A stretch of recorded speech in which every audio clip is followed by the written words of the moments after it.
Assalamualaikum warahmatullahi wabarakatuh. Perkenalkan, nama saya Farid Rahman. Saya berasal dari Prodi Penjaskesrek Fakultas Ilmu Keluargaan Universitas Negeri Padang dengan NIM 2108638. Pertama dan utama sekali, mari kita panjatkan puji dan syukur kita kehadirat Allah Subhanahu wa taala, di mana berkah rahmat dan hidayah saya dapat menyelesaikan tugas makalah motorik dengan tepat waktu. Selawat beriring salam tidak lupa kita sampaikan kepada junjungan alam, yakni Nabi besar Muhammad SAW, dengan melafazkan Allahumma sholli ala Sayyidina Muhammad wa ala ali Sayyidina Muhammad.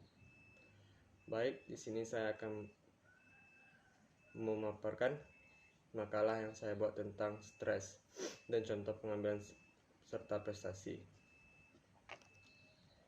Baik, stres merupakan gejala psikologis yang pernah dialami oleh semua manusia dalam kehidupan maupun dalam berolahraga. Hal-hal yang dapat menimbulkan stres antara lain lapar, haus, sakit, kebutuhan akan teman, tantangan, kegagalan dalam perlombaan, tuntutan, pekerjaan, tuntutan masyarakat, dan lain-lain. Stres tidak selalu mengandung pengertian yang negatif, karena dampak stres ada yang positif, ada juga yang negatif. Stres dalam berolahraga pada level tertentu diperlukan untuk mendapatkan performa maksimum, memperoleh keuntungan dari kewaspadaan dan aktivitas yang akan dibawa, dan mencapai keberhasilan dalam berolahraga. Pengertian stres. Stres menurut Lazarus dan Volkam adalah suatu kondisi internal yang disebabkan oleh kebutuhan-kebutuhan fisik di dalam tubuh, atau kondisi sakit, keletihan, suhu yang sangat tinggi dan sejenisnya, atau disebabkan oleh faktor lingkungan dan situasi sosial yang dianggap memiliki potensi yang membahayakan dan tidak terkontrol. Di satu sisi, stres dapat menyebabkan sejumlah respon fisik, namun di sisi lain ada pula menimbulkan respon-respon psikologis seperti kecemasan, keputusan, depresi, cepat menjadi marah, dan perasaan umum yang tidak mampu menanggulangi keadaan yang ditimbulkan oleh keadaan stres tersebut. Lanjut, sini saya akan menjelaskan respon dan tipe stres. Dalam berolahraga, seseorang secara konstan akan bereaksi dengan kondisi stres. Apabila respon stresnya tidak sesuai dengan kebutuhan situasinya, maka yang terjadi adalah respon stres tidak sesuai dengan kebutuhan situasinya. Yang terjadi akan kegagalan dalam mengatasi stres. Lama kuatnya respon stres ini tergantung dari kondisi fisik dan mental dari orang yang bersangkutan. Lanjut, di sini saya akan menjelaskan stres dapat berdampak negatif, tetapi dapat berdampak positif. Sehingga terdapat dua jenis stimulus stres berkaitan dengan dampaknya terhadap individu, yaitu 1. Eustress merupakan respon yang sehat, positif, dan bersifat membangun. Lanjut, respon ini akan berdampak pada kesejahteraan individu dan berkaitan dengan pertumbuhan fleksibilitas, kemampuan adaptasi, dan tingkat untuk kerja yang tinggi. 2. Distress merupakan respon sehat, tidak negatif, dan bersifat merusak atau destruktif.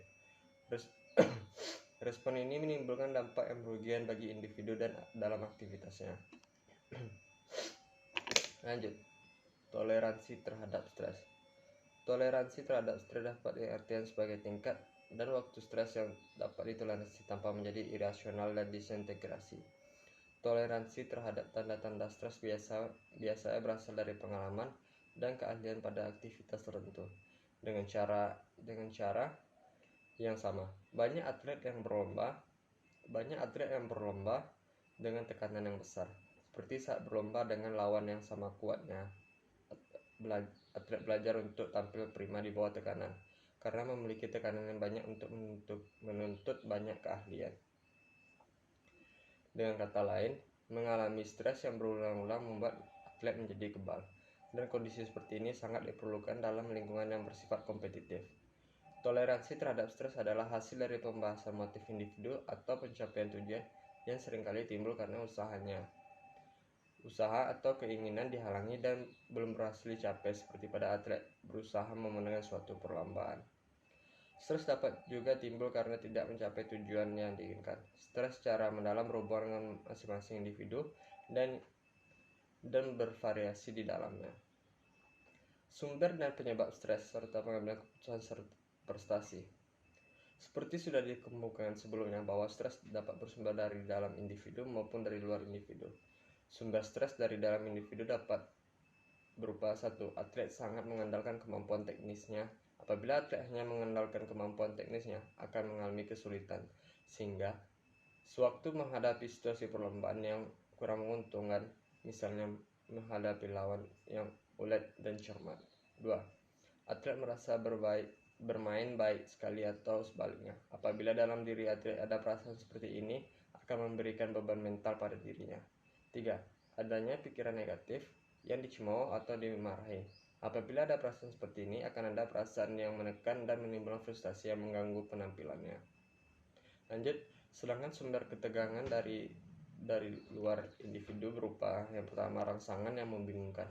Hal ini disebabkan oleh komentator, para ofisial yang merasa berkompeten, baik atas koreksi, strategi, atau taktik yang harus dilakukan maupun petunjuk yang lain kepada atlet.